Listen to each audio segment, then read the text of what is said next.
அரச மரம், இலந்தை மரங்கள், இந்த 2 மரங்கள் சூழ்ந்த ஒரு மிகப்பெரிய வனம்.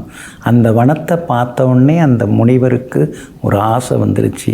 இந்த இடத்துல யாக குண்டங்கள்லாம் அமைத்து மிகப்பெரிய ஹோமங்கள் செய்து எல்லாம் அல்ல இறைவனை நோக்கி நாம் தவம் செய்தோம்னா நமக்கு கேட்டதெல்லாம் கிடைக்குமே, அமைதியான வனமாக இருக்குதே அப்படின்னு சொல்லிட்டு ஒரு முனிவர் அங்கே வந்தாருங்க. விடங்கி முனிவர், ஸ்ரீ விடங்கி முனிவர் அப்படிங்கிற முனிவர் அந்த இடத்துல வந்து தவம் செய்ய ஆரம்பித்தார், ஹோமங்களும் செய்ய ஆரம்பித்தார். ஆனால் அந்த நேரத்தில் சீசகன் அப்படிங்கிற ஒரு அரக்கன் வந்து அந்த தவத்தை அழிப்பதற்காக தொந்தரவெல்லாம் கொடுத்தார். உடனே ஸ்ரீ விடங்கி முனிவர் வந்து ஸ்ரீ காசி விஸ்வநாதரையும் ஸ்ரீ காசி விசாலாட்சியும் மனதில் நினைத்து உடனே வணங்கினார். உடனே சிவபெருமான் அந்த இடத்திற்கு ஸ்ரீ பைரவரை அனுப்பி வைத்தார். அந்த ஸ்ரீ பைரவர் ஒரே தட்டில் தட்டி அந்த அரக்கனை அழித்தார்.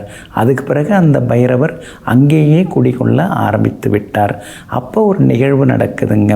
அந்த வழியாக ஒரு வியாபாரி, மிளகு வியாபாரி பயணப்படுறாருங்க.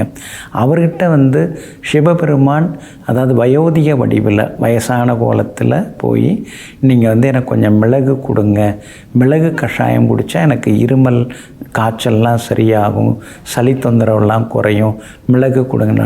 அந்த வியாபாரி, இவர் வயசானவர், இவருக்கெல்லாம் மிளகு கொடுக்கறதா, அதெல்லாம் சரி வராது, இங்கே மிளகுலாம் நான் கொண்டு வரல, பச்சை பயிறு தான் கொண்டு வந்திருக்கேன் அப்படிங்கிறார். உடனே அந்த மிளகுலாம் வந்து அடுத்த நிமிஷமே வந்து பச்சை பயிராக மாறுகிறது. அந்த வியாபாரியானவர் மதுரை சென்று பாண்டிய மன்னனிடம், இதெல்லாம் அற்புதமான மிளகு, நான் சேர நாட்டிலேருந்து வந்திருக்கேன், இது தரம் உயர்ந்த மிளகு, இதை வாங்கிங்கன்னு சொல்லி விற்கிறார். உடனே மன்னனும் வந்து பொற்காசுகள் கொடுத்து அந்த மிளகெல்லாம் வாங்குகிறார். ஏதோ மன்னனுக்கு ஒரு சந்தேகம் வருகிறது, மூடையை கொஞ்சம் பிரித்து பாருங்கள், மிளகு தானான்னு செக் பண்ணுங்கன்னு சொல்கிறார். பார்க்கும்பொழுது எல்லாம் பச்சை பயிராக இருக்குது. உடனே இவரை நாளை காலையில் சிரச்சேதம் செய்யுங்கிறார். அன்னைக்கு இரவு, அதாவது இரவில் வந்து கனவுல சிவபெருமான் காட்சி கொடுத்து, நான் தான் அது மாதிரி செய்தேன், அவரை விட்டுடு, வணிகன் மேலே எந்த தப்பும் இல்லைன்னு சொல்கிறார். அப்போ நீங்கள் வந்து தெய்வமாக இருந்தால் பிறந்ததிலிருந்து பேசாமல் இருக்கக்கூடிய என்னுடைய மகனை வந்து பேச வைங்க, மகளை வந்து நடக்க வைங்க அப்படின்னு மன்னன் சொல்கிறாரு. உடனே அவங்க 2 பேருமே வந்து ஒருத்தவங்க பேச ஆரம்பிச்சிட்டாங்க, ஒருத்தவங்க நடக்க ஆரம்பிச்சிட்டாங்க. இது பார்த்தோடனே அதிர்ச்சி அடைந்த மாமன்னன் அங்கே வந்து மிகப்பெரிய ஆலயம் எழுப்புகிறார்.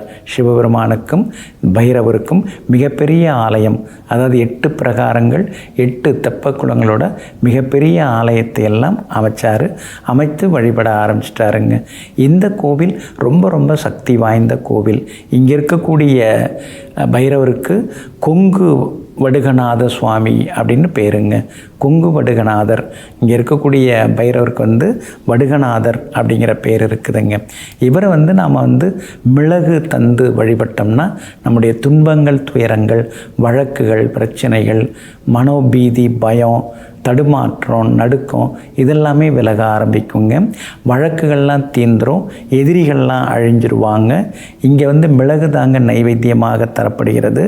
அதே மாதிரி இங்கே வந்து வழிபட்டோம்னாலே நமக்கு எல்லா நன்மைகளும் வந்து சேருங்க. நவகிரகத்தில், ஜாதகத்தில் எந்த தோஷம் இருந்தாலும் இந்த ஒரு கோவிலுக்கு போயிட்டு இங்கே இருக்கக்கூடிய பைரவரை வணங்கினாலே போதும். இங்கே இருக்கக்கூடிய முருகப்பெருமான் வாகனமாகிய மயிலினுடைய தலை வந்து இடது பக்கமாக திரும்பி இருக்கிறது. இது நீங்கள் எங்கேயுமே பார்க்க முடியாது. இந்த அரிய கோலத்தை இங்கே நீங்கள் போனீங்கன்னா பார்க்கலாங்க. அப்போது ரொம்ப ரொம்ப சக்தி வாய்ந்த பைரவர் கோவிலுங்க. இந்த கோவில் எங்கே இருக்குன்னா, கோயம்புத்தூர் அதுலேருந்து மதுரை நெடுஞ்சாலை இருக்கு இல்லைங்களா, அந்த வழியில் பல்லடத்துக்கும் தாராபுரத்துக்கும் நடுவில் இந்த கோவில் அமைஞ்சிருக்கு. கோயம்புத்தூர்லேருந்து 82 கிலோமீட்டர் தூரத்தில் குண்டடம் அப்படிங்கிற ஊர், இந்த ஊர் பேர் வந்து குண்டடம். கோயம்புத்தூர்லேருந்து 82 கிலோமீட்டர் போனீங்கன்னா அங்கே வந்து கொங்கு வடுகநாத சுவாமிகள், அதாவது முருகப்பெருமானும் இருக்கார். பைரவர் இங்கே ரொம்ப சிறப்பாக காட்சி கொடுக்குறார். அதில் இங்கே இருக்கிற பைரவர் கோவிலுக்கு ஒரு நாள் போய் வாங்க. இன்றைக்கும் தேய்பிறை அஷ்டமியாக இருக்கிறதுனால எல்லாமல்ல ஸ்ரீ பைரவரை வணங்குவோம், எல்லா நன்மைகளையும் பெறுவோம்.